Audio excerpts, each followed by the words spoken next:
Welcome to the Lindsay and Tony podcast, where we talk about spirituality, business, and life experiences.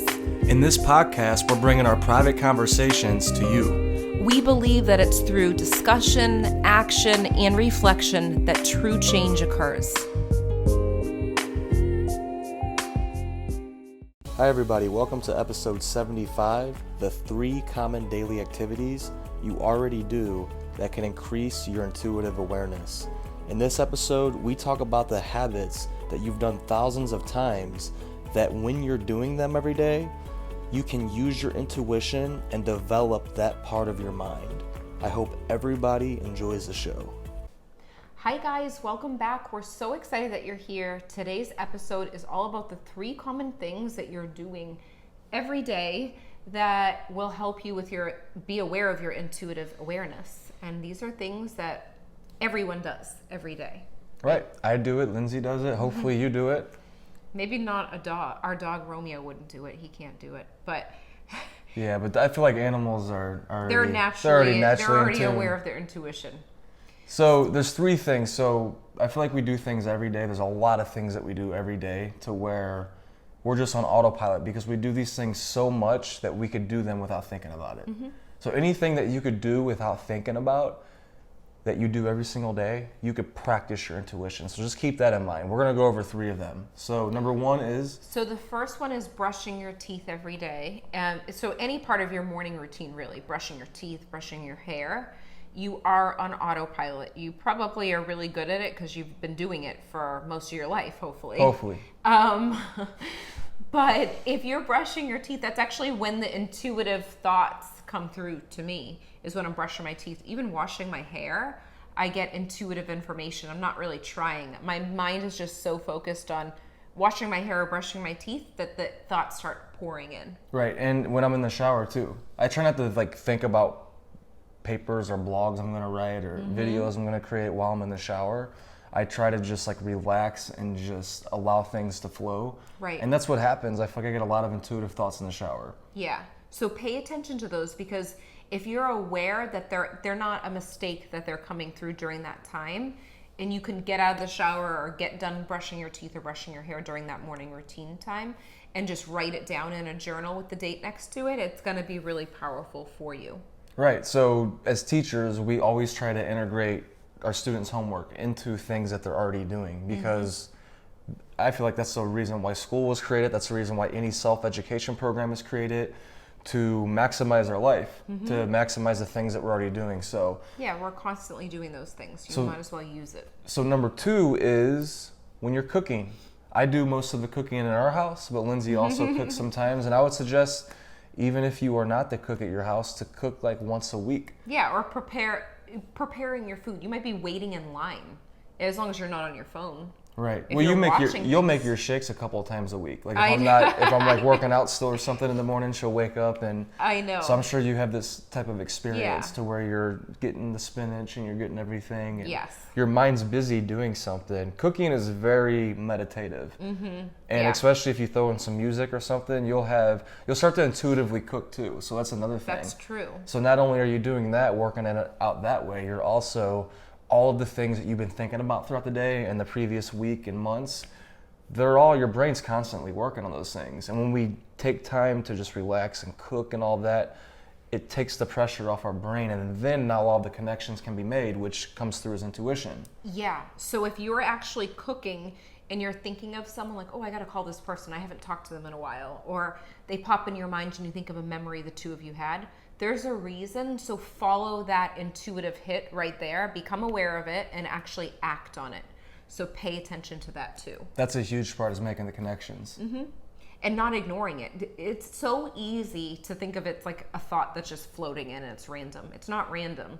It's your intuition working. So once you become aware of it and you use it, you're going to start to actually get really excited, because that person on the other end is going to say, I really needed to talk to you, or I was just thinking of you, or I was going through a rough time. It's so weird that you called at this time. So pay attention to those moments, and you're going to be able to celebrate that, wow, my intuition is on point. Everyone has the intuition. Everyone's born with it. It's just actually becoming aware of it, Absolutely. strengthening it. And the bright side about the cooking thing is I feel like the food comes out a lot better when you're in flow and you're doing this and you're making it a game compared to when it's like, you've seen people cook before when they're rigid and they're really not wanting to cook in the moment. I've done this before. You've probably done it before. When you're rushing. When you're rushing and you're like, you're just starving and you want to cook it. Well, your intuition is not clear there. Yeah. I love making banana bread when I have time, like on a Sunday or something, or a Saturday, or a time that even if it's on a Monday and I have the day off, I just want to like create. But I haven't done that in a while. But I like that feeling of taking the time because it is a meditation right there. Takes the pressure off, takes the edge off. So number 3 is something that you probably do every day also. And we do a lot, especially in the summer and on our road trips. Driving. I was actually trying to figure out the writing right there because we talked about this ahead of time. I wrote it. But driving is, oh my gosh, you're definitely on autopilot when you're driving and thoughts flow through. Right. I know this for sure because I look at music is you're channeling something from the other side, from another dimension. And I sing every day and I rap every day, and it's just something that's fun to me. I'm not trying to be like a musician or a rapper. You are a musician. Well, if anyone heard you, you'd be on the radio. My intention is just because I love it. Well, what I noticed was, and thank you for that compliment, what I noticed was when I'm driving, it's so much easier for me to channel music. So I'll listen to a beat or I'll listen to a guitar and I could sing or I could rap a lot easier.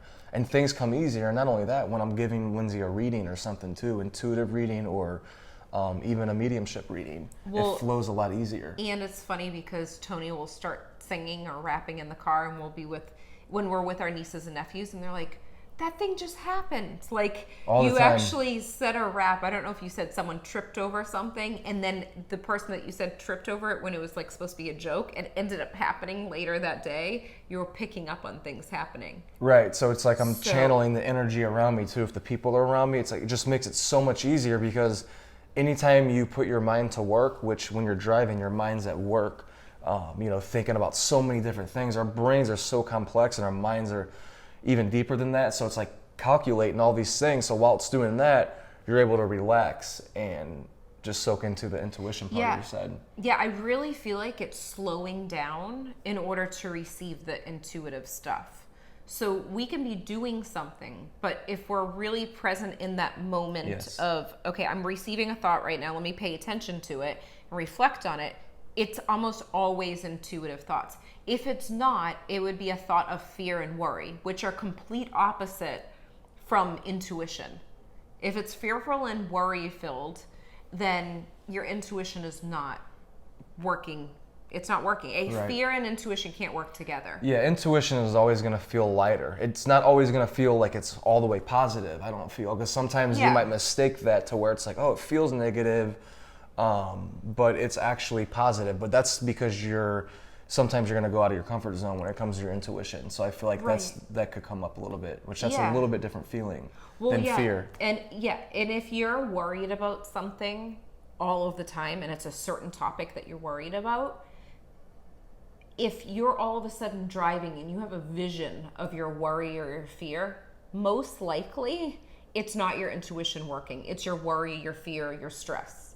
If it's you're driving, you never worry about a certain topic and you have an image come to you, it could be your intuition working, possibly. I mean, it depends on the situation, really, but you can get practice by reflecting on this. But the big misconception about intuition is that you're always going to see bad premonitions. That's why people don't tap into their intuition. They come to me for my intuition course because they're so concerned about, oh my gosh, I want to see a positive way of tuning into my intuition. I don't want to see just the negative. And that goes with our awareness. It is, and that's the point of why we're doing this intuitive series too, is because that has been my experience too before I started to come across a different way to look at intuition, is that, oh, it's all bad. I had this nudge that this guy was gonna be a bad person or this girl was gonna be a bad person, or I had this nudge not to go here and I went there and I shouldn't have. But like Lindsay said, we could do this on the positive end too. Yeah, and that's really, there's so much beauty in following your intuition. It's not really, for me, it's not really all negative. It's more positive. It's more positive. It's like anything in life. It's how you look at it. You could take money, and if you have a horrible person that just doesn't, care about people, they're going to take that money and it's going to be like a selfish type of thing. If you got somebody else on the other end, they're going to do a lot of good at it. So it's like, it's all about how you look at anything. But the point of this is start to pay attention to this and start to practice your intuition in your everyday routine and realize that you can. You don't have to take time. I know a lot of you are probably busy with kids and all of that, working careers. And you may not have the extra hour right now in this space to study like a book or to do you can find different extra. things. Well, you could always find it, but what I'm saying is this is the way to compress time frames. This is the way to do. So another example is like when I'm riding my bike, I like to listen to audiobooks. I get a lot of my reading done then and my information intake because I'm able to work out and do it at the same time. So it's just a way to really maximize your time. Yeah, using the everyday routine to actually show that you can really be in tune with your intuition. Right, because it is true, like Lindsay said, if you want to make something happen, you'll have the time to make it happen. Yep. All right, so anything else that we should leave them with? I think that's it. I think just pay attention to that the next time you brush your teeth, pay attention to what thoughts come through. Right, and think about this, just overall, we picked 3 things just to pick 3 things. There's an infinite amount of things. Once again, think about anything that you've done 1,000 times or more. And if you've done it 1,000 times or more, most likely you could do it and practice your intuition with it. Yeah. Okay, well, we hope you enjoyed this episode, and we will see you on the next one. See you in the next one. Bye. Bye-bye. We hope you enjoyed this episode as much as we did. If you liked it, leave a 5-star review on iTunes, and remember, subscribe to our YouTube channel too. If you can think of anyone else that would love this episode, share it with them right now on social media or email.